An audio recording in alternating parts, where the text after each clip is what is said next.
హరే కృష్ణ. అందరికీ భాగవతం క్లాస్ స్వాగతం. మనం 4వ స్కందం 22 అధ్యాయంలో ప్రవేశించాము. నిన్న మనం ఏ విధంగా పృథు మహారాజు తన ప్రజలను ఉద్దేశించి బ్రాహ్మణుల్ని, వైష్ణవుల్ని, భక్తుల్ని ఏ విధంగా మనం చూసుకోవాలి, ఏ విధంగా వాళ్ళకి మనం మర్యాద చేయాలి, గౌరవించాలని చెప్పేసి ఆయన చెప్పిన ఆదేశాలు మనం విన్నాము. అదే టైంలోనే అక్కడికి ఈ నలుగురు కుమారులు అక్కడ రావడం జరిగింది. అందరూ లేచి నిలబడ్డారు. ఎందుకంటే విన్నారు కాబట్టి ఎవరు అక్కడ వచ్చినా సరే వాళ్ళని గౌరవించి లేయడం జరిగింది. అండ్ పృథు మహారాజు ఎలా ఒక ఒక ఒక భక్తుల్ని ఎలా ఆహ్వానించాలి అని చెప్పి నీరు ఇవ్వడం, ఆ నీటిని తల మీద చల్లుకోవడం, ఇవన్నీ ఒక ఎగ్జాంపుల్గా తను సెట్ చేస్తున్నాడు. ఒక ప్రామాణిక వ్యక్తి ఏదైతే చేస్తారో సామాన్యులు కూడా అదే ఫాలో అవుతుంది. కాబట్టి మనం ఎవరిలో మనం మార్పు తీసుకురావాలని మనం ప్రయత్నించినా సరే అది మన ఇంట్లో వాళ్ళ, మన వ్యాపారంలో, ఆఫీస్లో, సమాజంలో ఎక్కడైనా కావచ్చు. ఫస్ట్ మనం దాన్ని చేసే వాళ్ళుగా మనం ఉంటే నెక్స్ట్ వాళ్ళకి 100% వాళ్ళు ఈరోజు కాకపోయినా రేపైనా సరే దాన్ని అనుసరిస్తారు. అయితే ఇక్కడ హయ్యెస్ట్ ధర్మం అని చెప్తున్నాడు అనమాట. ఏ డ్యూటీ చేయాలి అని అంటే భక్తులని ఆదరించాలి అని చెప్పి అది చెప్తున్నాడు, దాన్ని ఆచరిస్తున్నాడు. వాళ్ళతో వినమ్రంగా వాళ్ళతో మాట్లాడుతున్నారు. వాళ్ళు తన అదృష్టం గురించి చెప్తున్నాడు. ఎవరికి కలిగినటువంటి అదృష్టం నాకు కలిగింది, వాళ్ళ దర్శన భాగ్యం కలిగింది. శివుడు విష్ణువు లాంటి అనుగ్రహం పొందగలుగుతాము. విప్రుల యొక్క అనుగ్రహం మనం పొందితే, విప్రులుగా తృప్తి పడితే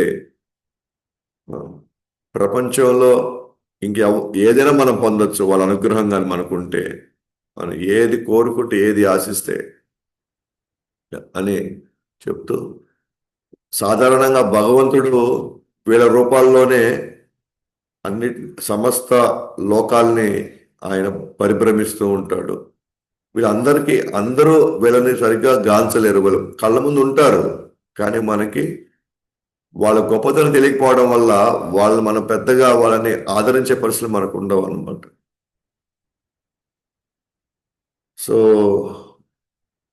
ఎవరైతే పేదవాళ్ళు ఉన్నారో మీలాంటి వాళ్ళని సాధారణంగా ఆహ్వానిస్తారో వాళ్ళు నిజంగా అదృష్టవంతులు. కానీ ఎంత గొప్ప వాళ్ళైనా సరే మిమ్మల్ని వాళ్ళు ఆహ్వానించలేకపోతే వాళ్ళ గృహాలకి, ఆ గృహాలు సర్పాలతో నిండినటువంటి గృహాలు అని చెప్పి నిన్న కూడా మనం దాని గురించి వివరించుకున్నాం. వీళ్ళు బ్రాహ్మణోత్తములు, ఓకే, మోక్ష మార్గంలో సాక్షాత్కారం పోయినప్పటికీ కూడా వాళ్ళు చాలా చిన్న పిల్లల్లాగే కనిపిస్తారు. మాలాంటి వాళ్ళు ఏదైతే ఇంద్రియ తృప్తితో పూర్తిగా జీవితాన్ని మొత్తాన్ని మేము పణంగా పెట్టి ఇంద్రియ తృప్తి కోసం సంసారంలో పూర్తిగా కూరుకుపోయిన మాలాంటి వాళ్ళకి భవిష్యత్తులో ఏదైనా మంచి జరిగే అవకాశం ఏమైనా ఉందా అని ఆయన తన వైపు నుంచి తన యొక్క విచారణ వ్యక్తం చేస్తున్నాడు. ఇంకా మీ బాగోగులు మేము అడగాల్సిన అవసరం లేదు, ఎందుకంటే మీరు ఆత్మారాములు, పైగా విశుద్ధ బుద్ధి కలిగిన వాళ్ళు, ఎప్పుడు ఎక్కడ ఏం చేయాలో మీకు పరిపూర్ణంగా మీకు తెలిసిన వాళ్ళు. కాబట్టి మీలాంటి వాళ్ళ దగ్గర మేము తెలుసుకోవాల్సింది సంసారం నుంచి బాధపడే వారికి విముక్తి ఎలా కలుగుతుంది. ఆ ప్రశ్న వేయాలి సాధువులు వచ్చినప్పుడు. అంతేగాని మిగతా మన యొక్క వ్యక్తిగత జీవితంలో సామాజిక కోణంలోంచి అడగడం కంటే కూడా వ్యక్తిగత సాధన మీద, వ్యక్తిగత సాధనలో వచ్చేటువంటి సమస్యల మీద, లేదా వాళ్ళ అనుభవాలు మనం తెలుసుకొని వాళ్ళు ఎలాగ ఇలాంటి పరిస్థితుల్లో వాళ్ళు ఎలా భక్తి చేసుకుంటూ ఇంత దూరం ఎలా ప్రయాణించారు వాళ్ళు. మనం కూడా గుళ్ళకి వచ్చినప్పుడు, ఎస్పెషల్గా మందిరాలకి వచ్చినప్పుడు, మనం ఒక్కొక్కరి ఒక్కొక్క జీవితం ఉంది, ఒక్కొక్కరి ఒక్కొక్క అనుభవం ఉంది, ఒక్కొక్కరు ఒక్కొక్క రకమైన సాధన చేస్తున్నారు. వాళ్ళు రోజు ఏం చదువుతున్నారు, వాళ్ళు ఏం నేర్చుకుంటున్నారు, వాళ్ళకి ఎలాంటి అనుభవాలు జరిగినాయి, ఇది మనం యాక్చువల్లీ డిస్కస్ చేయాల్సింది. అవి వదిలేసి అన్ని రకాల పురాణాలు మనం మాట్లాడుకుంటూ కూర్చుంటే ఆ మందిరంలో భగవంతుడు కూడా ఉండబుద్ధి కాదు. భగవంతుడికి కూడా మనకు పై ఉన్న వాళ్ళు మనకి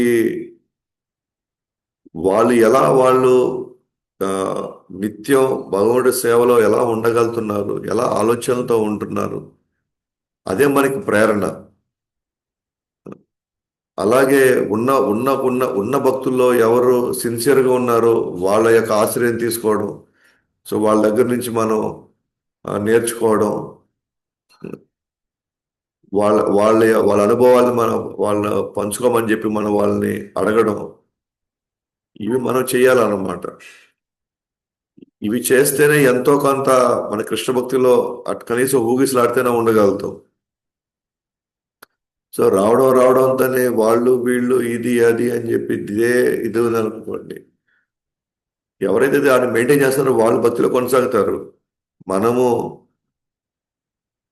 భక్తిలో మనం కొనసాగలేము. సో ఇలాంటి మాటలు మాట్లాడే వాళ్ళకంటే వినే వాళ్ళకి ఎక్కువ ప్రమాదం ఉంటుంది. ఎందుకంటే వినేవాళ్ళు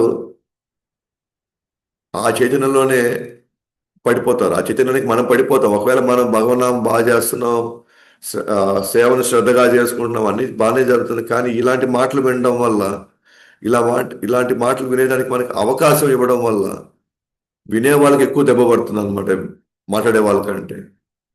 ఎందుకంటే వినేవాళ్ళు అంత స్కోప్ ఇవ్వకపోతే మాట్లాడే వాళ్ళు కూడా తగ్గిస్తారు. వచ్చింది మనం ఏం వినడానికి వచ్చాము, లేకపోతే మనం ఏది తెలుసుకోవడానికి వచ్చామో దాని మీద మన ఫోకస్ ఎప్పుడు ఉండాలన్నమాట. అప్పుడే మనం ఇంటికి వెళ్ళినా కూడా అదే ఫోకస్ ఉంటుంది. మనం వినింది మన ఫోకస్ 10% ఉండి 90% మాత్రం ఇట్లాంటి చర్చల్లో ఉన్నాం అనుకోండి, ఇంటికి పోతే ఇంకా మన ఆలోచనలంతా ఇంకా భగవంతుని మీద ఎందుకు ఉంటుంది, మన భగవంతుని మీద మన ఆలోచన ఉండేదానికి అవకాశమే లేదు. సో నేను నాయుడుపేటలో ప్రోగ్రామ్ చేస్తుంటే ఒక ఆయన ఈ ప్రశ్న అడిగారు నన్ను, ఏమని, "మరి మీరు చెప్పినంత వరకు బాగుంటుంది, ద మూమెంట్ ఇక్కడ అడుగు బయట పెట్టంగానే మొత్తం మర్చిపోతాం. ఎందుకు మర్చిపోతాం అని అంటే, చెప్పింది విన్నది మళ్ళీ మనం నెమరు వేసుకోవడం, మళ్ళీ వెళ్ళి రాసుకొని దీనికి ఎటువంటి మనం ఉదాహరణలు ఇచ్చారు అని నెమరు వేసుకుంటూ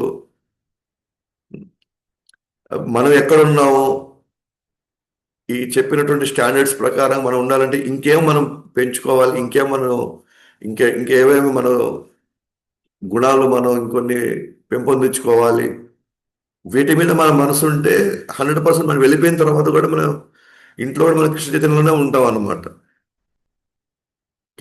మన ఇల్లు వేరుగా, మందిరం వేరుగా చూసుకున్నాం అనుకోండి, ఖచ్చితంగా మనం ఆ, కేవలం శరీరం మాత్రమే మందిరానికి వస్తుంది అంతే. మనసు ఇక్కడ లేదు, బుద్ధి ఇక్కడ లేదు, ఏది ఇక్కడ మనం మన ఉనికి ఇక్కడ లేనట్టుగానే కనబడుతుంది. సో ఇవన్నీ నిజంగా మనం చాలా సీరియస్గా తీసుకోవాల్సిన విషయాలు అన్నమాట. ఎందుకంటే ఒక 10 సంవత్సరాలు అయిపోయింది, 15 సంవత్సరాలు అయిపోయింది, 20 సంవత్సరాలు అయిపోయింది. ఆ రోజు ఎప్పుడున్నా ఇప్పుడు కూడా అట్టగే ఉండవు. ఆ రోజు ఏ అలవాట్లు ఉన్నాయి, ఇప్పుడు కూడా అదే అలవాట్లు ఉన్నాయి. అప్పుడు ఏ గుణాలు, ఇప్పుడు అదే గుణాలు ఉంటాయి. సో ఈ ప్రపంచంలో దేనైనా కొనొచ్చు, కానీ సమయాన్ని మాత్రం మనం కొనలేమన్నమాట. భక్తుల సాంగత్యం మనకు దొరికిన కాలం అనేది మళ్ళీ మనకు తిరిగి రాదు. మళ్ళీ భక్తుల సాంగత్యం మనం నేర్చుకోవాల్సింది మనం ఇప్పుడు నేర్చుకోలేకపోతే మనం ఎంతకాలం దీంట్లో ఉంటామో, ఎంతకాలం మనం ప్రయాణిస్తాం, మనకే సందేహం ఉంది. అందుకని ఇక్కడ సంసారం నుంచి బాధపడే ముక్తి ఎలా కలుగుతుంది, ఇలాంటి ప్రశ్నలు, దానికి వాళ్ళకి చెప్పే విధానాన్ని మళ్ళీ వెళ్ళి పాటించాలి. ఏదో అందరి ముందు మాత్రం ప్రశ్న వేసి మేము కూడా ప్రశ్నలు వేయగలం, మేము కూడా తెలివిగా వేయగలం అని దానికి మాత్రం పరిమితం అయితే అవి వేస్ట్. అవన్నీ ఎవరికో చూపించుకోవడానికి, ఎవరికో ఆ మనం కూడా జ్ఞానవంతులని వాళ్ళకు కూడా అర్థం అవ్వాలి కాబట్టి అని మనం వేసామనుకోండి, దానివల్ల ఎటువంటి ప్రయోజనం ఉండదు మనకు. కాబట్టి భగవంతుడు బద్ధ జీవుని ఉద్ధరించుటకు భక్తులపై అనుగ్రహం చూపించుటకు మీ రూపాల్లో ఈ ప్రపంచంలో పరిభ్రమిస్తూ ఉంటాడు. ఎస్. సో కాబట్టి వీళ్ళు భగవంతుడు మన మీద దయచేశాడు కాబట్టి వీలాంటి వాళ్ళు మన మధ్యలోకి వచ్చారు. వాళ్ళు ఇక్కడే ఉండాలనే అవకాశం అవసరం ఏముంది? వాళ్ళు ఇక్కడే ఉండాలనో లేకపోతే ఇక్కడే వాళ్ళు ప్రచారం చేయాలన్న అవసరం ఏముంది వాళ్ళకి? సో మనలాంటి వాళ్ళని ఉద్ధరించడానికే పెద్దవాళ్ళు మన ఏరియాకి వచ్చారు, మన ఏరియాలో మన మధ్యలో ఉంటున్నారు. కానీ మనకి ఇంకా మన మధ్యలో ఉన్నారు, ఏడే ఉన్నారు, ఎక్కడికి పోతారు వీళ్ళంతా, కాబట్టి మనం ఎప్పుడైనా పోయి తెలుసుకోవచ్చులే, లేకపోతే అవసరం ఉంటే వాళ్ళే చెప్తారులే అని ఇలాంటి ఒక భావనలో ఉన్నాం అనుకోండి, మనం చాలా కోల్పోతాం అనమాట. మనం చాలా చాలా కోల్పోతాం. అంటే మన కనీసం ఆ, మనకి ఎంత అదృష్టం పుట్టింది, ఎంత భాగ్యం ఉందో మనకి అర్థం కావట్లేదు అనమాట.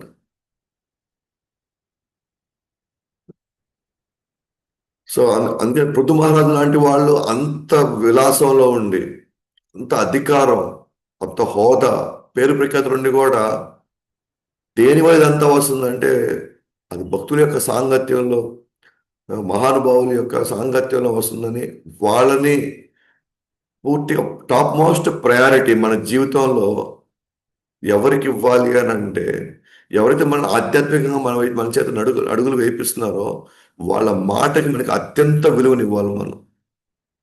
వాళ్ళు చెప్పేటువంటి పనులు మన చేత వాళ్ళు సేవ చేయించుకునేటువంటి ఆ బాధ్యత మనకు అప్పచెప్పినాడు. అన్నిటికంటే దానికి టాప్ మోస్ట్ ప్రయారిటీ ఇవ్వాలి మనం. అలా టాప్ మోస్ట్ ప్రయారిటీ ఇచ్చిన వాళ్ళు మాత్రమే భగవంతుడి యొక్క దృష్టిలో వాళ్ళు ఉండగలుగుతారు అన్నమాట. అన్ని పనులు చేసుకుంటారు, టైం ఉంటే అప్పుడు చూద్దాంలే వాళ్ళ గురించి అని అనుకున్నాం అనుకోండి, మనం చాలా చాలా మన మన మన దాని ఏమంటారు, మన యొక్క ప్రవర్తన మార్చుకోవడానికో, మన గత స్వభావం మార్చుకోవడానికో, లేదా మనకున్న గత అలవాట్లు మనల్ని హింసిస్తున్నాయి, పీడిస్తున్నాయి, వీటి నుంచి మనం బయటపడాలంటే సాధువులు చెప్పినటువంటి హయ్యెస్ట్ మాటల్ని హయ్యెస్ట్ ప్రయారిటీ కింద తీసుకోవాలి. దానికి పూర్తి క్వాలిటీ టైం ఇవ్వాలన్నమాట దానికి. అప్పుడే మనం ఈ గుణ ప్రభావం నుంచి మనం బయటికి రాగలుగుతాం మనం. అండ్ ఇప్పుడు మీరు కానీ గమనిస్తే నిన్న ఈ క్లాసులో అసలు అసలు పృథు మహారాజు అసలు వాళ్ళ గురించి పెద్దగా అడగలేదు. వాళ్ళు ఎక్కడ తిరిగి వచ్చారు, ఆ ప్రయాణాలంతా బాగున్నాయా, అక్కడిక్కడంతా కూడా వాళ్ళు ఎట్లా, వాళ్ళంతా కూడా తిరుగుతూ వాళ్ళ సౌకర్యాలన్నీ ఎలా ఉన్నాయి అన్నీ ఫస్ట్ రాంగ్ అడగడమే తన గురించి అడిగేశాడు. బాబు మాలాంటి ఆ, మూర్ఖులు, బుద్ధిహీనులు, ఇంకా సంసారంలో మేము ఇంత కొట్టిమిట్లాడుతున్నాము, ఇంద్రియ తృప్తితో మేము ఇంకా ఇంకా అల్లాడిపోతున్నాము, మా లాంటి వాళ్ళ పరిస్థితి ఏంటి అని డైరెక్ట్గా ఫస్ట్ క్వశ్చన్ అదే అసలు. కనీసం వాళ్ళ గురించి అసలు ఏమి అడగల ఆయన. అంటే ఎంత ఆతృతగా ఉన్నాడు చూడండి ఇక్కడి నుంచి బయటపడాలని, లేదా నా ద్వారా వీళ్ళందరూ కూడా తెలుసుకోవాలి ఇది సమయము, మళ్ళీ వీళ్ళు ఎప్పుడు కనబడతారో తెలియదు, ఇంకా మళ్ళీ వీళ్ళు ఎప్పటికి వస్తారో మనకు తెలియదు మన జీవితం. అలాగే మన జీవితంలో కూడా ఈరోజు మనకి దగ్గరలో ఉన్నారు, మన పక్కలే ఉన్నారని చెప్పేసి మనం చాలా అలక్ష్యం చేసామనుకోండి, చాలా మంది అనుకున్నారు నెక్స్ట్ జన్మ అనే మనకు వస్తుంది కదా, మానవ జన్మ అని. మానవ జన్మ రావచ్చేమో, కానీ రేపు రాబోయే పరిస్థితులు, అప్పుడున్న ప్రపంచం సమాజం ఎలా ఉంటుందో తెలియదు, ఇప్పటికంటే ఇంకా దారుణంగా ఉందనుకోండి. ఇప్పుడు మనకి సహకరించే కుటుంబాలాగా నెక్స్ట్ టైం ఉంటుందని గ్యారంటీ లేదు. ఇప్పుడు మనకి ఏదైతే అవకాశాలు వస్తున్నాయో, కుటుంబాలు మనకి సహకరిస్తున్నారో, కొన్ని కుటుంబాల్లో ప్రభుజులు సహకరిస్తున్నారు, కొన్ని కుటుంబాల్లో మతలు సహకరిస్తున్నారు, ప్రభుజులకి పిల్లలు సహకరిస్తున్నారు, మనకు అన్ని ఎంతో కొంత మనం ఇక్కడ దాకా వచ్చి సేవ చేసిన పరిస్థితులు ఉన్నాయి. రేపు రాబోయే రోజుల్లో మనకు తెలిసి బాగా భాగవతంలో రాబోయే రోజుల్లో కలియుగంలో ఎంత తీవ్ర పరిణామాలు ఉంటాయో. ఏముందిలే, కృష్ణుడు చెప్పాడు కదా నెక్స్ట్ టైం మానజన్మ వస్తుంది. మానజన్మ వస్తుంది, కానీ మానజన్మలో ఎటువంటి పరిస్థితుల్లో మనం వెళ్ళబోతాం, ఎటువంటి పరిస్థితులు మనం ఎదుర్కోవాల్సి వస్తుందో అంచనా మనం వేయలేము. అందువల్ల మనకి వచ్చినటువంటి అవకాశాన్ని, ఎస్పెషల్గా భాగవతం క్లాస్ని, మన సాధనని ఎట్టి పరిస్థితుల్లో మనం వదులుకోవడానికి లేదన్నమాట. ఇక్కడ పెద్ద పెద్ద ఇక్కడ మనం చూడొచ్చు, ఇక్కడ ధ్రువ మహారాజు, పృథు మహారాజు, ఇక రాబోయే మనం చూస్తారు ఎంతమంది మహారాజులు వస్తారు. వాళ్ళందరి జీవితాల్లో సాధువులు ఎంత బలమైన ప్రభావం చూపించారు. వాళ్ళ చెప్పింది తూచా తప్పకుండా వాళ్ళ శిరస్సు మొత్తం వాళ్ళ కాళ్ళ దగ్గర పెట్టారు. వాళ్ళ హోదాని తీసుకొచ్చి వాళ్ళ కాళ్ళ మీద పెట్టారు. మీదండి రాజ్యం, మీరు ఏదైనా చేసుకోండి, మీరు ఏది చెప్తే అది ఇక్కడ జరుగుతుంది అంతే అన్నట్టుగా. అని మీరు ఇంకొంచెం ఈ కలియుగంలో 5 సంవత్సరాల క్రితం వెళ్తే చైతన్య మహాప్రభు ఏది ఆదేశిస్తే మన రుద్ర ప్రతాపరుద్ర మహారాజు అది అది అది అది తీసుకొచ్చాడు ముందర వాళ్ళ రాజ్యంలో. వాళ్ళ వాళ్ళ పేరుకి, వాళ్ళ హోదాకి, వాళ్ళ అనుభవానికి మనలాంటి వాళ్ళు ఎంత మనం ఇక్కడ వాళ్ళు ఎంత చూపిస్తున్నారు, వాళ్ళు ఎంత చేస్తున్నారు, వాళ్ళు ఎందుకు వాళ్ళని తల మీద పెట్టుకోవాలి. వాళ్ళు ఏది ఆదేశిస్తే ఆ ప్రజల మీద వాళ్ళు, ఆ రాజులు వాళ్ళు చెప్పింది అది అలాగే నెక్స్ట్ వాళ్ళ ప్రజలంతా పాటించేటట్టుగా వాళ్ళు వ్యవస్థలనే మార్చేస్తున్నారు వాళ్ళు. సో ఈయన మనం చాలా చాలా జాగ్రత్తగా చూసుకోవాలి, గమనించుకోవాలి ఇవన్నీ కూడా. మన జీవితంలో సాధువుల యొక్క రోల్, వాళ్ళ ప్రాముఖ్యత, ఎన్ని జీవితాలు మనం గతంలో మనం భగవానుడికి ఏం చేసామో మనకు తెలియదు. మన జీవితంలో వాళ్ళు ఉన్నారు అని అంటే మనం కాపాడుకోవాలి, మనం విలువ ఇవ్వాలి, లేదా మనం వాళ్ళు చెప్పినవి మనం పాటించడానికి మన మనసుని ఎప్పుడూ సిద్ధం చేసుకోవాలి. అందరి జీవితాల్లో అందరికీ ఉన్నాయి. ఇక్కడ డబ్బులు ఉన్నాయి, పరపతి ఉంది, లేకపోతే ఆ, బంధువులు, స్నేహితులు, పిల్లలు అంతా ఉన్నారు. గుర్తుపెట్టుకోవాలి, గజేంద్రుడి యొక్క కథ గుర్తుపెట్టుకోవాలి ఎప్పుడు కూడా మనం. గజేంద్రుడికి ఏం జరుగుతుంది, ఎవరు అతన్ని కాపాడగలిగారు చివరిలో కూడా, ఫైనల్ గా మళ్ళీ గజేంద్రుడికి మించి మనకి బలం ఉందా, ఇలా పరివారం ఉందా? ఒక క్షణం ముసలి పట్టుకుంది, తర్వాత అంతా అస్తవ్యస్తం అయిపోయింది అంతే. అందుకని ఇవన్నీ చాలా, అంటే తామరాకుపోయి నీటి బొట్టులాగా ఇది ఎప్పుడు పడుతుందో మనకు తెలియదు అన్నమాట. పడక ముందరే జాగ్రత్తగా ఉండాలి, పడక ముందే మనం అన్నిని సంసిద్ధం చేసుకోవాలి. అలా జరిగితే మనం మన జీవితాన్ని ఎలా గడపాలి అని. సో ఆ విధంగా ప్రశ్నించిన తర్వాత దయచేసి మేము ఎలా బయటపడాలి ఇక్కడి నుంచి అని వాళ్ళు అడిగారు. సంసారం గురించి మాట్లాడుతున్నారు అని అంటే ఎస్పెషల్గా గృహస్థ జీవితం వాళ్ళ గురించి మాట్లాడుతున్నారు ఎక్కువ. ఎందుకంటే బ్రహ్మచారులకి సన్యాసులకి పెద్ద సంసారం ఉండదు. వాళ్ళ సంసారం అంతా గురువు ఏం చెప్తే అదే సంసారం అంతే. కానీ గృహస్థ జీవితంలో ఉండే వాళ్ళ కోసము ఈ భాగవతంలో ఉన్న వాళ్ళంతా సంసారం సంసారం సంసారం అంటే ఎక్కువ భాగం గృహస్థుల గురించే మాట్లాడేది. సో కాబట్టి మన అడిగిన ప్రశ్నలకి సమాధానం కూడా మనం చాలా జాగ్రత్తగా గమనించాలి వాటిని. కాబట్టి ఆ ప్రశ్నకి ఇప్పుడు సమాధానంగా ఇప్పుడు మన ముఖ్యంగా కుమారుల్లో 9 కుమారులు, సనత్ కుమారులు దానికి సమాధానం ఇస్తున్నారు అన్నమాట. సో నిత్యం ఇతరుల భాగాల గురించి ఆలోచించే మీ వద్ద నుండి మంచి ప్రశ్న మేము విన్నాము. మీకు సర్వం తెలిసినప్పటికీ అందరికీ సాధు వ్యవహారం తెలుపుటకు అడిగారు అని అంటున్నాడు. సో ఆయన ఎలా వాళ్ళు ప్రవర్తించే దాన్ని బట్టి సాధువు చెప్పేస్తున్నాడు. ఆ సేవ చేసిన వ్యక్తి యొక్క చైతన్యం ఎలా ఉంటుందో, మనం మాట్లాడే మాటను బట్టి, మనం చేసే సేవను బట్టి చెప్పవచ్చు. వాళ్ళు చెప్పేయగలుగుతారు మనం ఏ స్థితిలో ఉన్నాము అని. అందుకే ఆయన నిత్యం మీరు ఇతర బాగోగుల కోసం మీరు ఆలోచిస్తారు కదా. ఎవరంటున్నారు? సనత్ కుమార్ పృథు మహారాజ్ గురించి మాట్లాడుతున్నారు, పృథు మహారాజుతో మాట్లాడుతున్నారు. నిత్యం మీరు ఇతర బాగోగుల గురించి మీరు ఆలోచిస్తున్నారు కాబట్టి మీరు చాలా చాలా ఉన్నతమైన వాళ్ళని మాకు తెలుసు. కాబట్టి మీకు మంచి ప్రశ్నలు మాకు వేశారు. చాలా గొప్ప ప్రశ్నలు మాకు మాకు మాకు మాకు ఈరోజు మా ముందు వేశారు.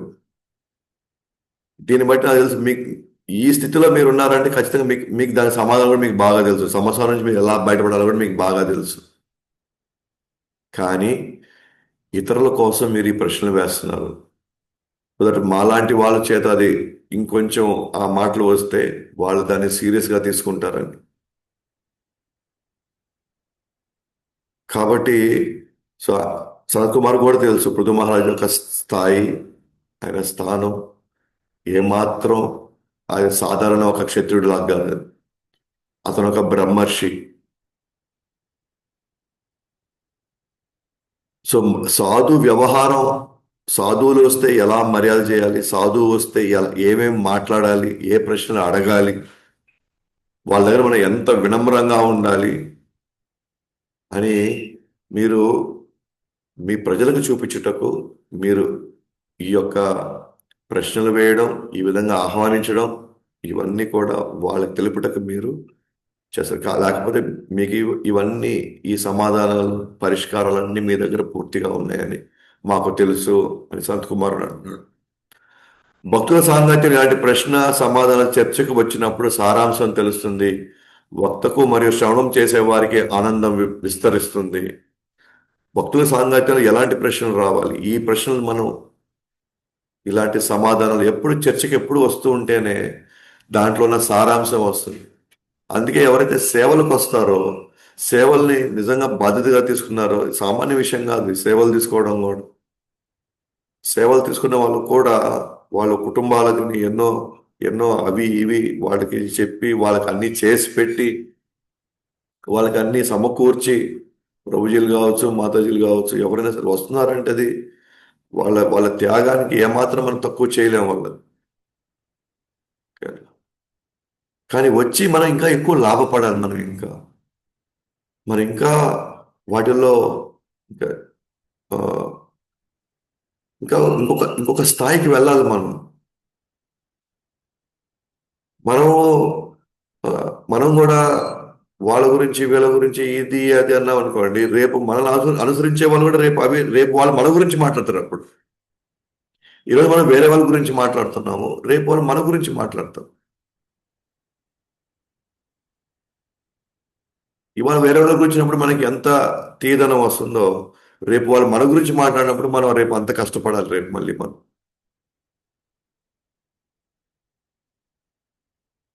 సో ఇలాంటి ఇలాంటి ముఖ్యంగా భగవంతుడి గురించి, లీలల గురించి మనం ప్రశ్నలు సమాధానాలు వాటి జరుగుతుంది. లేదా మంచి కీర్తన పెట్టుకొని సేవ చేసుకుంటే, కీర్తన పాడుకుంటూ సేవ చేసుకోవచ్చు. లేదా ఎవరైనా దాని గురించి ఏదైనా మాట్లాడుతుంటే అది వింటూ మనం సేవ చేసుకోవచ్చు. ఇలా చేసి ఏమవుతుంది, చెప్పే వాళ్ళకి వినే వాళ్ళకి అందరికీ ఆనందం వస్తుంది. అందరూ హ్యాపీగా వెళ్తారు. అందరూ హ్యాపీగా వెళ్ళి దాన్ని మళ్ళీ వాళ్ళ వాళ్ళ ఇళ్లలో వాళ్ళు మళ్ళీ దాన్ని తలుచుకుంటూ దాన్ని ఆ విధంగా వాళ్ళు వ్యవహరిస్తూ ఉండడానికి వాళ్ళు ప్రేరణ పొందుతారు. వాళ్ళు ఈసారి వెళ్తున్నావు, ఈసారి ఏమో ఏది ఈ వారం నెక్స్ట్ వారం వెళ్ళినప్పుడు మనకి ఇంకెంత మంచి సమాచారం దొరుకుతుందో, ఇంకా బౌద్ధ గురించి ఇంకెన్ని రహస్యాలు మనకు తెలుస్తాయో అని ఆ భావంతో రావాలన్నమాట.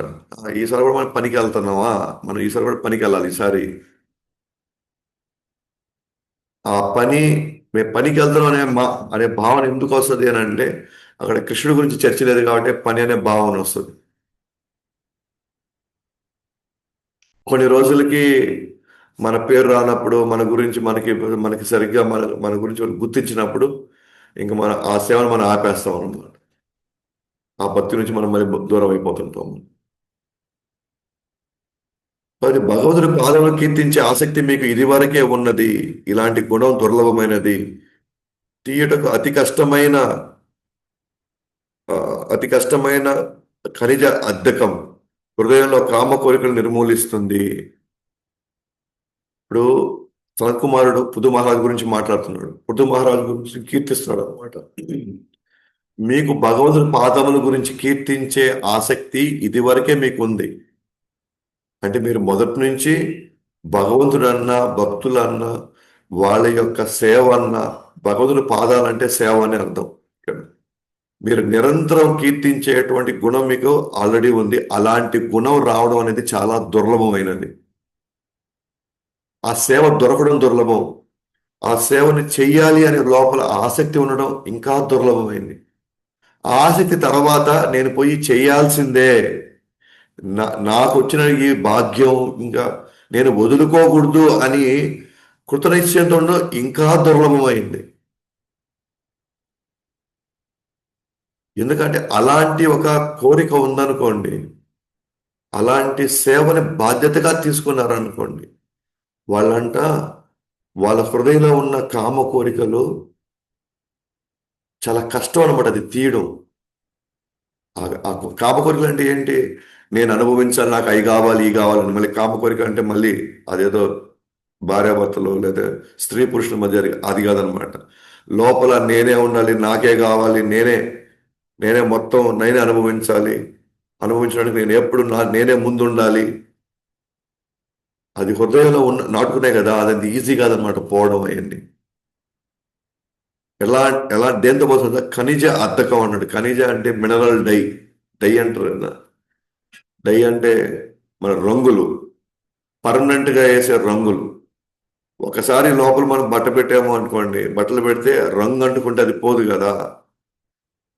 అట్లాగే ఈ కామ కోరికలు, కామ క్రోధ మోహ మదమత్సరాలు ఇవి పోవడం కూడా అంత ఈజీ కాదు. కానీ ఎవరికైతే సేవ చేయాలనే కోరిక ఉంటుందో, ఎవరైతే నిత్య సేవలో భాగంగా వాళ్ళ జీవితంలో దానికి తగినటువంటి సమయము, తెలివితేటలు ఉపయోగిస్తారో వాళ్ళు మాత్రమే నరనరాల్లోకి ఇంకుకుపోయినటువంటి ఈ కామ క్రోధాలని వాళ్ళు బయటికి తీయగలుగుతారు. వాళ్ళు అతి కష్టమైనటువంటి హృదయంలో కామ కోరికలు నిర్మూలిస్తుంది. అతి కష్టమైనటువంటి అది తీలేం అసలు దాన్ని.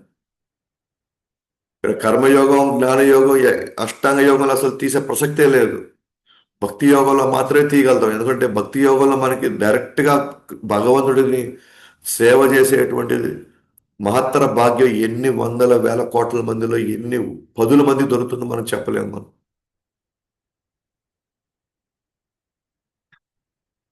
ఎస్, మన మధ్యలో ఎన్ని మనస్మతులు రావచ్చు, ఎన్ని ఎన్ని రకాలైనటువంటి గొడవలు రావచ్చు, ఎన్ని రకాలైనటువంటి యుద్ధాలే జరగచ్చు కూడా. నేను మాత్రం సేవ వదులుకునే ప్రసక్తే లేదు. అది కాలంలో కాబట్టి వాళ్ళతో ఆ, కూర్చొని మాట్లాడుకొని ఇది ఇట్లా అని చర్చించుకొని అయినా సరే అవన్నీ దారి తెచ్చుకోవచ్చు. కానీ సేవ వదులుకున్నామంటే సేవ మళ్ళీ దొరకదు, ఆ సమయం మళ్ళీ రాదు. ఈ రోజు ఉన్నటువంటి బలము ఇంకో రెండు మూడు సంవత్సరాలు పోతే ఆ బలం పోతుంది. ఇంకో రెండు మూడు రోజుల తర్వాత, ఇంకో రెండు మూడు సంవత్సరాల తర్వాత ఏమో ఇక్కడ మనకి ఏం కర్మలు ఉన్నాయో మనకు తెలియదు. ఎటువైపు ఎటువైపు మన జీవితం టర్న్ అవుతుందో కూడా మనం చెప్పలేము. మనం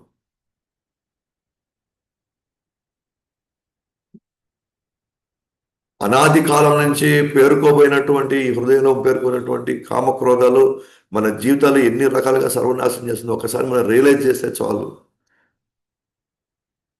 అసలు మనం ఇప్పుడు ఎలాంటి స్థితిలో ఉన్నామని దాని గురించి మనకు కొంత మనకి అవగాహన ఉంటే వాడు చాలు, మన సేవను వదులుకోం. చిన్న చిన్న మాటలకి, చిన్న చిన్న వాటికి మనం డిస్టర్బ్ అయ్యామంటే అంటే మనం ప్రాపర్గా సాధన చేయడం లేదని అర్థం. అంతే. మన సరైన భావంలో సేవ చేయట్లేదు, మనం సరిగ్గా వినడం లేదు అని అర్థం. శ్రవణం సరిగ్గా జరగట్లేదు అని అర్థం. మానవాళికి మేలు జరుగుటకు శాస్త్రంలో సారంగా ఇచ్చినది శారీరక భావన అనాసక్తి మరియు భగవంతుపై ఆసక్తి. యాక్చువల్లీ శాస్త్రాల యొక్క సారం ఆ, మానవాళికి మేలు జరగడానికి ఇచ్చింది. శాస్త్రాల యొక్క సారం ఏంటి అని అంటే ఆ సారం వినడమే కాదు, దాన్ని మనం పాటిస్తే.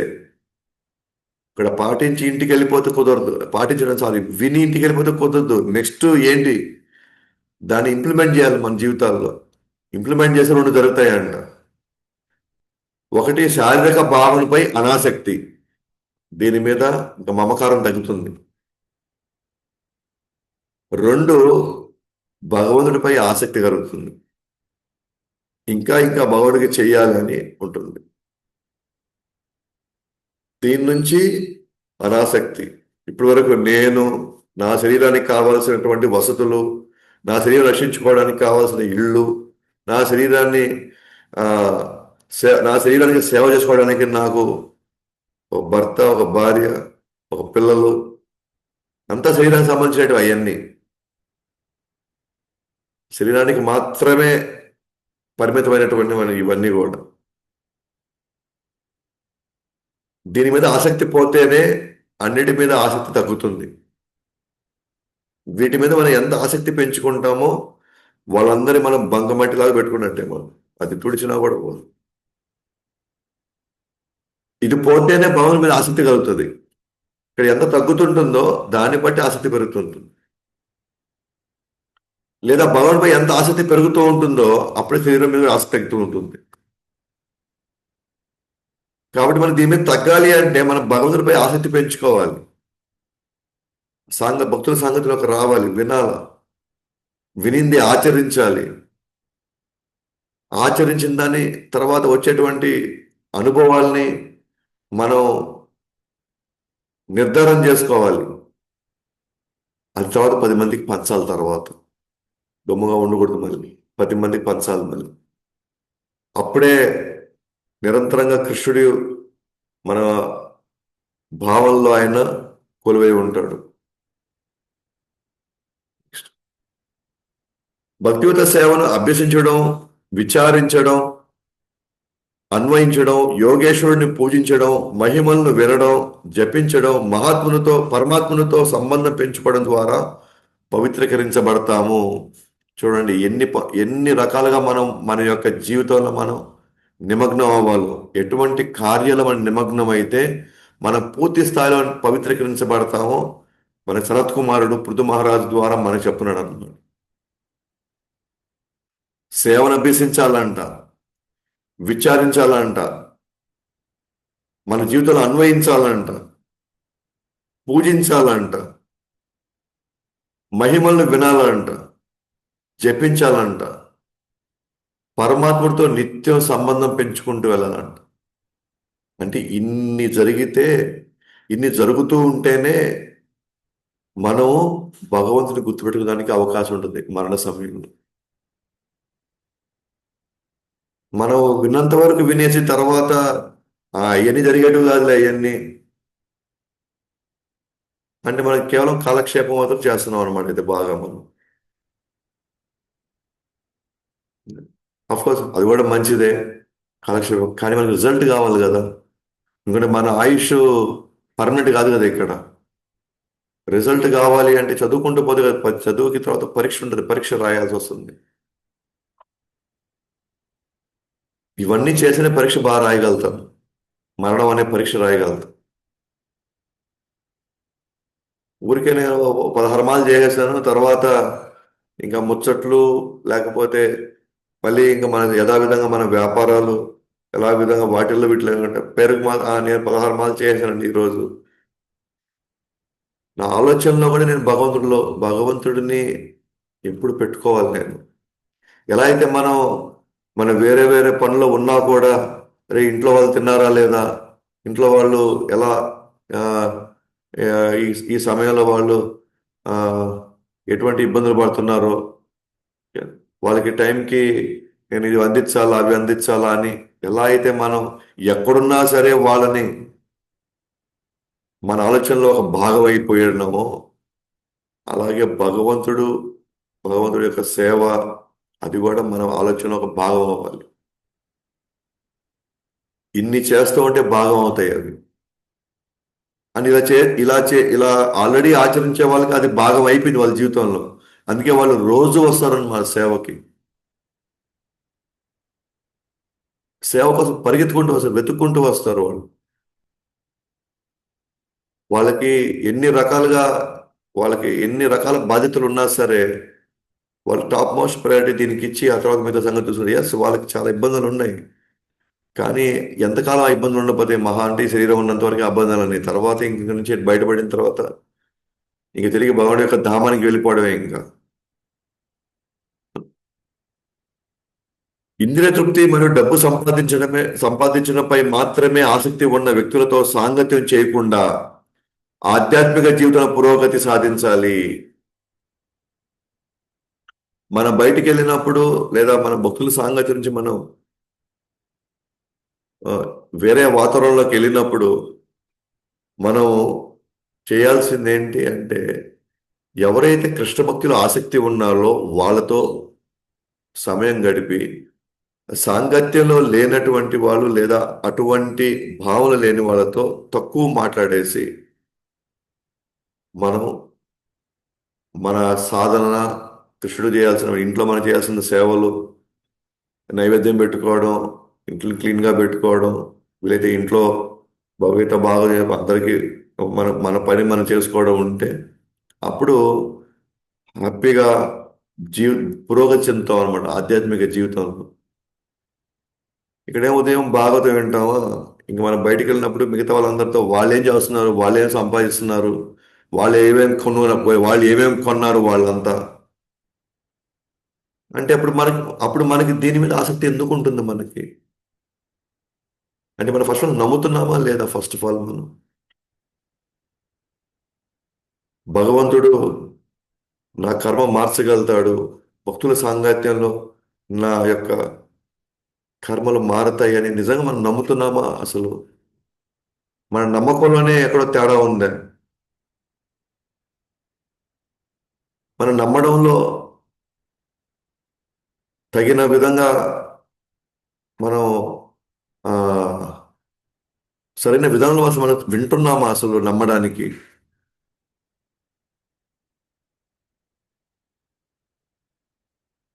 మనకి ఎందుకు సమయం సరిపోదు అని అంటే వీళ్ళందరికీ మనం టైం ఇస్తామన్నమాట, వాళ్ళు ఏమనుకుంటారో అని.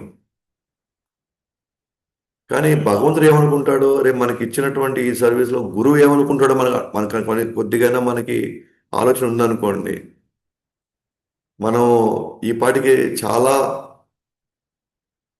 ఆ, గొప్ప గొప్ప అనుభవాలతో సాక్షాత్కారాలతో మనం ఈ పాటికి అనేక ఆటంకాలు మనం ఇప్పటికి దాటేస్తుంటాం మనం. మనకి వీళ్ళందరూ ఏమనుకుంటారో అనే భయము, ఆ, లేకపోతే ఆందోళన ఉంది కానీ మరి మనం మాట ఇచ్చాము, గురువు ఏమనుకుంటాడనే ఆందోళన ఉందా మనకి? మనం చేస్తాం అనుకున్నాము, మనం ఇలా ఆ, ఆయన చెప్పినటువంటి ఆదేశాలు ఇలా ఉన్నాయి, మనం ఇలాగే కొనసాగితే మన ప్రవర్తనతో ఆయన ఎటువంటి భావం మన మీద కలుగుతుంది, రేపు మనకి ఆయన మనకు ప్రాముఖ్యత ఇవ్వకపోతే ఆధ్యాత్మిక జీవితంలో మన జీవితం ఏమైపోతుంది అనే ఆందోళన ఉందా మనకు అసలు?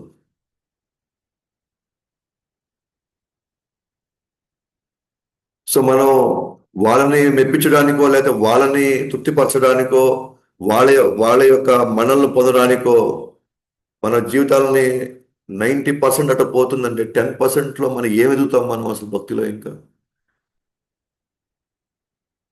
అందుకే మనకి ఇంకా ఇంద్రియ తృప్తి, డబ్బు సంపాదించడం, పేరు అవన్నీ మనకి ఇంకా కావాలి అని మనకి ఎందుకు అనిపిస్తుంది అంటే భాగవత సాంగత్యం గంటే, మిగతా సాంగత్యం అంతా 16 గంటలు.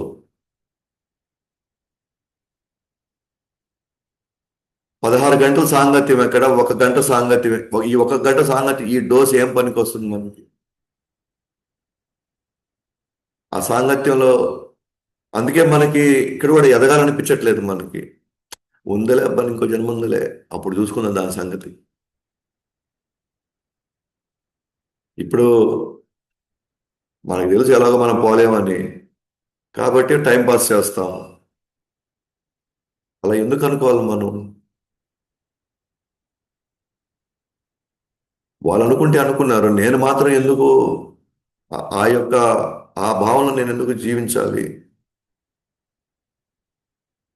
ప్రభుపాదుల వారి జీవితం నుంచి, ప్రభుపాదుల వారి శిష్యులైనటువంటి ఎంతో మంది సన్యాసులు మహారాజుల వారి జీవితాల నుంచి, భాగవతం నుంచి ఎన్నో ఉన్నాయి. కట్వంగ మహారాజు ఒక ఒక ఒక ముహూర్తంలో వెళ్ళిపోయాడు అంతే. పషిత్ మహారాజు 7 రోజులు వెళ్ళిపోయాడు. మనకి ఎందుకు ఇంత బలమైనట్టు ఉన్నాయి అంటే మనం ప్రేరణ పొంది బయటపడండి అంటే మనం ప్రాపర్ సాంగత్యంలో ప్రాపర్ కాన్షియస్లో మనం క్లాసులు వినడం లేదు. ప్రాపర్గా సాధన చేయట్లేదు, జపం చేయట్లేదు.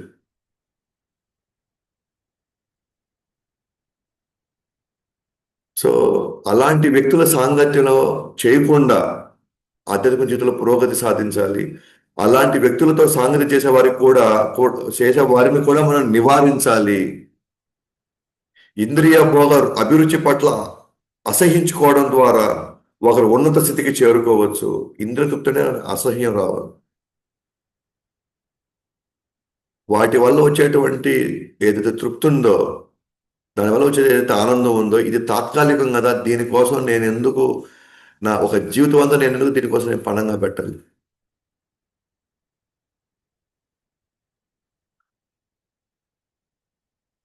సో నిన్న మనం క్లాస్ ఏమి వింటున్నాను.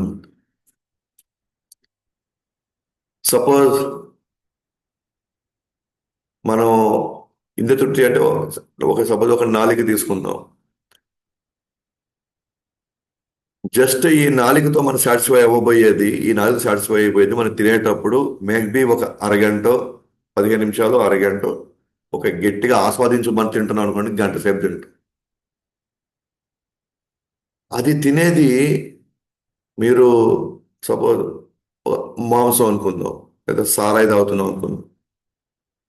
ఈ మాంసం లేదా కేకులో, లేకపోతే వాటిలన్నీ గుడ్లు వేస్తున్నారు, లేకపోతే ఇంకేమేమి వేస్తారో మనకు తెలియదు. ముఖ్యంగా హోటల్లో తినేది, బయట వేసేటివి. యాక్చువల్గా మనం అనుభవించే, ఉదాహరణకి ఒక మాంసం తీసుకుందాం ఇప్పుడు. యాక్చువల్గా నాలుక మీద నేను పెట్టి ఇక్కడి నుంచి దిగిన తర్వాత ఏం లేదు ఇంకా. కానీ నా నాలుక మీద పెట్టి నేను ఆస్వాదించింది ఎంతసేపు? 15 నిమిషాలు లేదా ఒక అరగంట సేపు.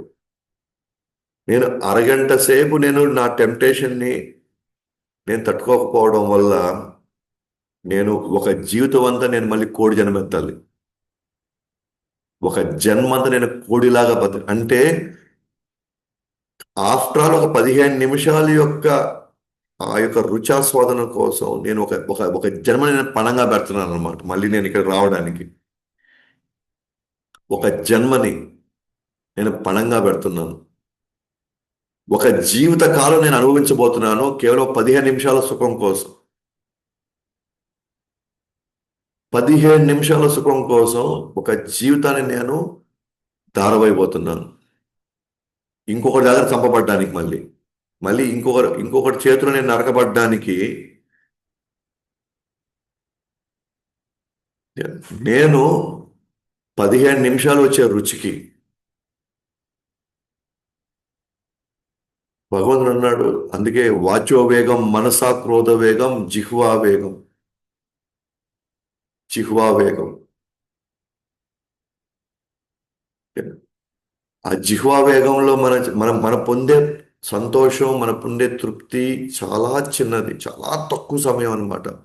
కానీ అనుభవించబోయేది మాత్రం అవి ఎన్ని జన్మలు ఉన్నాయో మనకు తెలియదు ఇంకా. జస్ట్ ఒక 15 నిమిషాల సుఖం కోసం నేను రెడీ అవుతున్నాను అనమాట ఇంకొక జన్మ ఎత్తడానికి. అంటే ఎప్పుడైతే మనం వాటిని అసహించే స్థితికి వెళతామో అప్పుడు మాత్రం మనం ఉన్నత స్థితికి చేరుకోవచ్చు. దేవదేవుడైన హరిమహిమ అనే అమృతాన్ని తాగకుండా ప్రశాంతంగా జీవించలేని విధంగా తన జీవితాన్ని మలుచుకోవాలి. హరిమహిమ అనే ఈరోజు నేను వినలేదే, ఈరోజు జీవితం, ఈరోజు అసలు చాలా ఎందుకు నేను పుట్టి నేను ఏం ప్రయోజనం, నేను బతికి ఏం ప్రయోజనం, ఈరోజు నేను హరినామం నేను వినలేదు, నేను హరి మహిమల నుంచి నేను వినలేదే, నేను హరి మహిమలు నేను చదవలేదే, నేను హరి సేవను ఈరోజు నేను వదులుకున్నాను. నేను ఈరోజు నేను అవకాశం నేను కోల్పోవాల్సి వచ్చిందే అని వాళ్ళు ఎలాగైతే వాళ్ళు మదన పడతారో ఆ విధంగా వాళ్ళు వాళ్ళ జీవితాన్ని మలుచుకోవాలి.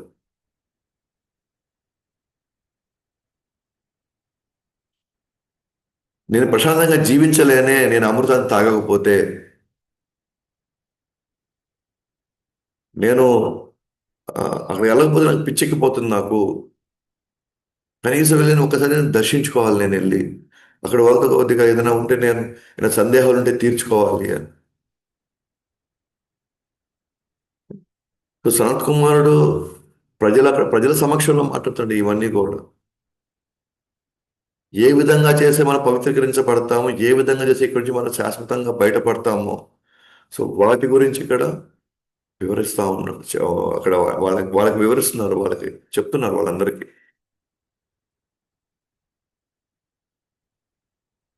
ఆధ్యాత్మిక పురోగతి కోసం వ్యక్తి అహింసను పాటించాలి, ఆచార్యుల అడుగుజాడలను అనుసరించాలి, భగవంతుని లీల అమృతాన్ని ఎల్లప్పుడూ గుర్తించుకోవాలి, భౌతిక కోరికలు లేకుండా నియమ నిబంధనలను అనుసరిస్తూ ఇతరులను దూషించకూడదు, భక్తులు చాలా సరళమైన జీవితాన్ని గడపాలి, మరియు ద్వంద్వాంశాలను అంశాలకు బాధపడకూడదు, వాటిని సహించడం నేర్చుకోవాలి. మొత్తం భగవద్గీత మొత్తం ఉపదేశామృతం వస్తా ఉంది మనకి ఇప్పుడు ఇక్కడ.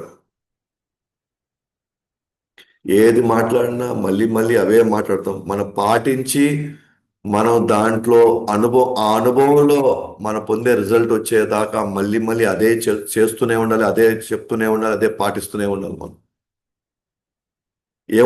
ఆధ్యాత్మిక పురోగతి అవ్వాలంటే ఏం జరగాలంటే ఫస్ట్ అహింసను పాటించాలంట. అహింస అంటే ఏంటంటే ఇతరుల్ని కష్టపెట్టడం కూడా, మాటలతో కష్టపెట్టడం కూడా హింసే. ఇతరుల యొక్క గురించి మనం వేరే వాళ్ళతో మాట్లాడి వాళ్ళ మనసుని నొప్పించడం కూడా హింసే.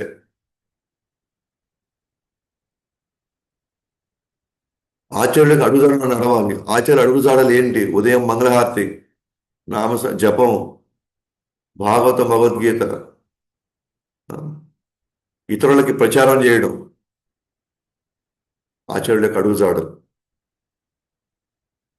భగవంతుడి యొక్క లీలల అమృతాన్ని ఎప్పుడు గుర్తించుకోవాలి. భాగవతం విని వాళ్ళ గురించే మనం తలుచుకుంటూ ఉండాలి. ఎలా ప్రహ్లాదుడు అని తట్టుకున్నాడు, ఎలా ప్రహ్లాదుడు వీటన్నిటిని జయించగలిగాడు, ఎలా ధ్రువ మహారాజు భగవానుడి ఆదేశాలని, తన తల్లి యొక్క ఆదేశాలను పాటించి అంత కఠినంగా సాధన ఎలా చేయగలిగాడు. కృష్ణుడు తన తన తన తన భక్తులకి తన ఇచ్చేటువంటి ఆ యొక్క ఆ, ఆనందం అది ఏ స్థాయిలో ఉంటుందో అది వాటి గురించి ఎల్లప్పుడూ గుర్తించుకోవాలి. భౌతిక కోరికలు రాకుండా లేదా లేకుండా మన నియమ నిబంధనల్ని చాలా కఠినంగా పాటించడానికి ప్రయత్నించాలి. ఇవన్నీ అనుసరిస్తూ ఇతరులను దూషించకూడదు. మళ్ళీ ఇది పెద్ద అపరాధం. మళ్ళీ ఇది ఇతరులను దూషించకూడదు. అండ్ భక్తులు చాలా సరళమైన జీవితాన్ని గడపాలి. Simple living, high thinking. కృష్ణుడు ఏది స్వీకరించమన్నాడో అవి మాత్రమే స్వీకరించడం, వద్దు అన్న వాటిని దూరంగా పెట్టడం. అండ్ ద్వంద్వాంశాలకు బాధపడకూడదు. మంచి చెడు, మానవమానాలు, కష్ట సుఖాలు, జయపజయాలు ఇవి వచ్చినప్పుడు బాధపడకూడదు, వాటిని సహించడం నేర్చుకోవాలి. తృణాదపి సునీచేన తరోరివ సహిష్ణున అమానీన మానదేన కీర్తనీయ సదాహరి. భగవంతుని దివ్య గుణాలను నిరంతరం వినడం ద్వారా భక్తుడు భక్తి సేవను క్రమంగా పెంచుకోవాలి. ఈ లీలలో భక్తుల చెవులను అలంకరణ వంటివి.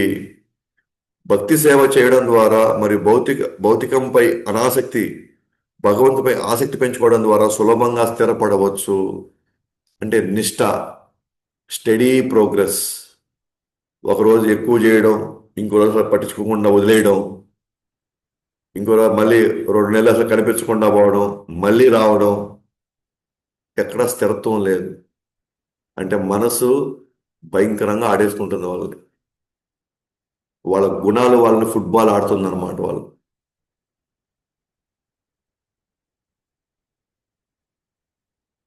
ఆ ఆడే ఫుట్బాల్ ఎక్కడ పోతున్నా కూడా మనకు కనీసం అవగాహన కూడా మనకు ఉండట్లేదు. ఫస్ట్ భగవానుడి యొక్క దివ్య గుణాలు వినడం అంటే మళ్ళీ భాగవతమే. మళ్ళీ ఆ వినడంతో నెమ్మదిగా దాన్ని ప్రాక్టికల్లోకి, సేవలోకి తీసుకురావాలి.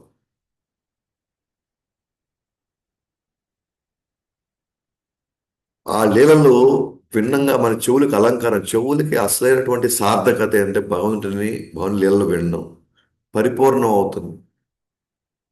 కళ్ళకి పరిపూర్ణం ఏంటి? భగవాన్ యొక్క దర్శనం. ఎప్పుడైతే ఆ సేవ చేయడం చేస్తాడో, వింటూ వింటూ వింటూ సేవ చేస్తాడో, తను భౌతిక విషయాల పట్ల అనాసక్తి 100% పెంచుకుంటాడు. భగవంతునిపై ఆసక్తి పెంచుకుంటాడు. ఎప్పుడైతే భగవంతునిపై ఆసక్తి పెంచుకుంటాడో అప్పుడు తన జీవితాన్ని స్థిరం చేసుకుంటాడు. దాని ఫలితం గురు యొక్క అనుగ్రహంతో రతి ఉత్పన్నమవుతుంది. అప్పుడు వస్తుందన్నమాట రతి. అంటే రతి అంటే ఏంటి? రుచి. అప్పుడు మనలో ఉన్న జ్ఞానం, వైరాగ్యం మేల్కొలబడుతుంది. అప్పుడు వైరాగ్యం.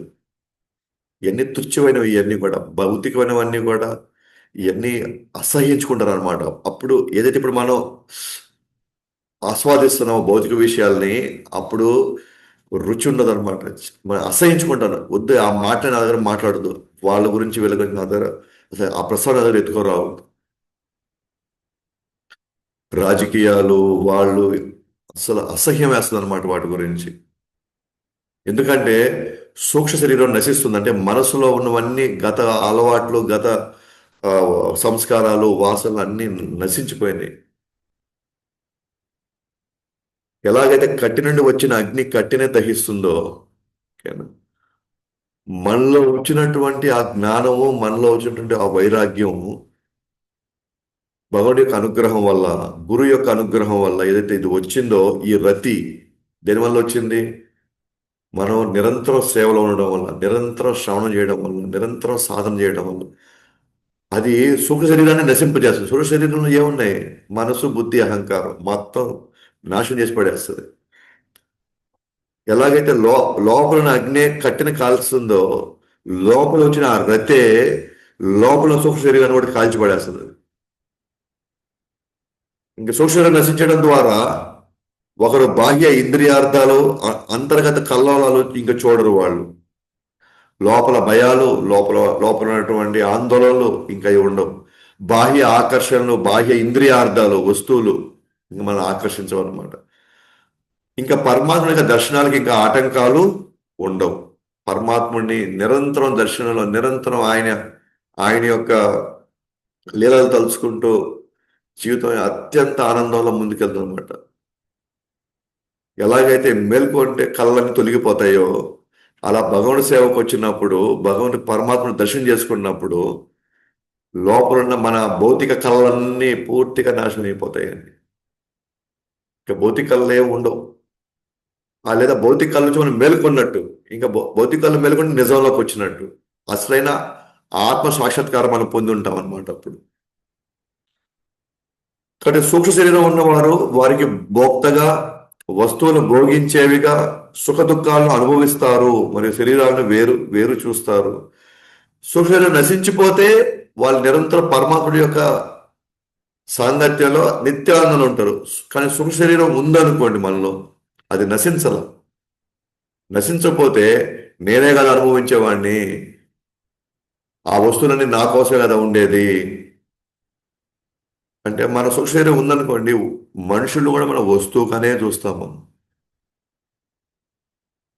భర్త భార్యను ఎలా చూస్తాడంటే భోగించే వస్తువులా చూస్తాడు.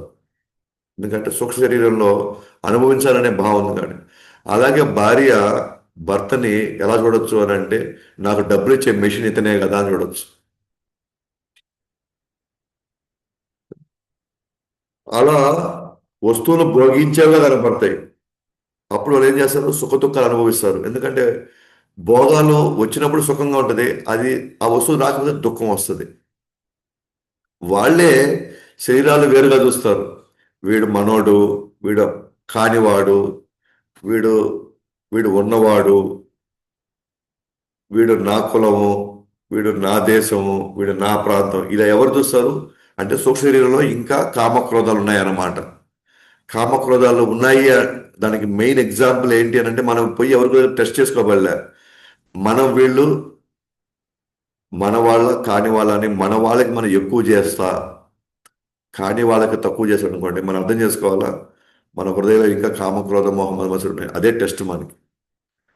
నాకు ఎవరైనా ఒకటే ఇక్కడ, నేను ఎవరైనా ఒకటిగానే చూడగలుగుతున్నాను. నా సొంత వాళ్ళు వచ్చినా సరే, ఇప్పుడు సపోజ్ ప్రభుజీ ఉన్నారు, మందిరంలో ఉండి సేవ చేస్తున్నారు, లేదా మాతాజీ ఉన్నారు, సేవ చేస్తున్నారు అనుకోండి.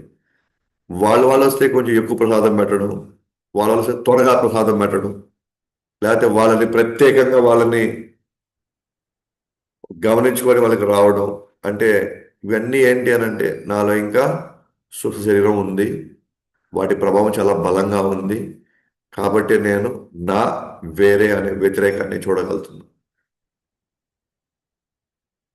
సో ఈ విధంగా ఇప్పుడు క్రమంగా మన మొదట బాహ్యంగా ఫస్ట్ సనత్కుమారుడు ఏం చేస్తున్నాడు? బాహ్యం నుంచి మనం ఏం చేయాలని చూస్తున్నాడు. బాహ్యం నుంచి అంటే నేను వినాలి, నేను అభ్యసించాలి, మనం చెప్పారు కదా ఇందాక, విచారించాలి, అన్వయించాలి, పూజించాలి. ఇవన్నీ బాహ్యమని ఫస్ట్ మనం దానికి పూర్తిగా మనం సన్నద్ధం కావాలి. ఫస్ట్ అవి చేయడం ప్రారంభించామనుకోండి, ఆటోమేటిక్గా దాని ప్రభావం లోపల సూక్ష్మ శరీరం మీద పడుతుంది. అప్పుడు ఆ సూక్ష్మ శరీరం క్రమంగా దాంట్లో ఉన్నటువంటి ఈ వ్యతిరేక భావాలు, ఈ వికారాలు, ఈ వాసనలు, ఈ త్రిగుణాల ప్రభావం ఇవన్నీ కడగబడతాయి. ఎలా అయితే ఒక గ్లాసు మనం మురికి నీళ్ళు ఉంటే, ఆ మురికి నీళ్ళలో మనం మంచినీళ్ళు పైనుంచి పోస్తూ ఉన్నాం అనుకోండి, క్రమక్రమంగా ఈ గ్లాసులో ఉన్న మురికి నీళ్ళన్నీ బయటికి వెళ్తూ వెళ్తూ వెళ్తూ వెళ్తూ ఒకానొక రోజు మొత్తం మంచినీళ్ళే ఉంటాయో, అంటే దీంట్లో కేవలం కృష్ణుడి యొక్క లీలలు మాత్రమే నిండి ఉంటాయి. దీంట్లో కృష్ణుడి యొక్క ఆలోచనలు మాత్రమే, కృష్ణుడికి ఏం చేయాలి అనే తాపత్రయమే మాత్రం దీంట్లో ఎలా మునిగి ఉంటాయో, ఫస్ట్ మనం బాహ్యమైన వాటిని ఫస్ట్ మనం క్రమంగా ఫస్ట్ మనం పంపిస్తూ పంపిస్తూ పంపిస్తూ ఉండాలి. మనసు ఒప్పుకోదు. మనసు ఇంకా చాలంటుంటుంది. బుద్ధి ఆడిపోవాలి కదా, ఏడపోవాలి కదా, అవి సంపాదించాలి కదా, ఇవి చూసుకోవాలి కదా, అవి చూసుకోవాలి కదా అంటుంటుంటుంది. ఎస్, వాటి కూడా మనం టైం ఇవ్వాలి. కానీ నా యొక్క సాధన, నా యొక్క శ్రవణం, నా సేవని అన్ని పక్కన పెట్టి ఇయ్యాల్సినంత లేదు అక్కడ. దానికి ఇచ్చాము అని అంటే సూక్ష్మ శరీరంలో బలంగా మళ్ళీ కొత్త కోరికలు మొదలవుతున్నాయి. మళ్ళీ ఆ కోరికలు తీర్చుకోవడానికి మన భక్తి మళ్ళీ క్షీణిస్తుంది. మళ్ళీ మరణ సమయంలో మళ్ళీ మనం భగవంతు గుర్తొచ్చే ప్రసక్తే లేదు. అప్పుడు ఇవేవి మనల్ని కాపాడలేవు. ఈ వేటి కోసం మనం పరిగిస్తున్నామో, వేటి కోసం మనం అన్నిటిని మనం పణంగా పెడుతున్నామో, ఇవేవి మన చివరి దశలో మన దాకా రావు. సో కాబట్టి మొదట సనకుమారుడు బాహ్యమైన విషయాల్ని ముందు ఒక క్రమ పద్ధతిలో ఫస్ట్ మనలోకి తీసుకురండి అంటున్నాడు. ఇప్పుడు సూక్ష్మ శరీరంలోకి ప్రవేశిస్తున్నాడు. సో అది ఇంకా కొంచెం డీటెయిల్డ్గా ఉంది. సో అది మనం రేపు చూద్దాం మన దాని గురించి. ఓకే. గ్రంథరాజ్ శ్రీమద్ భాగవతం की जय, जगतगुरु श्रील प्रभुपाद की जय, अनंत कोटि वैष्णव वृंद की जय, निताय गौर प्रेमानंदे हरि।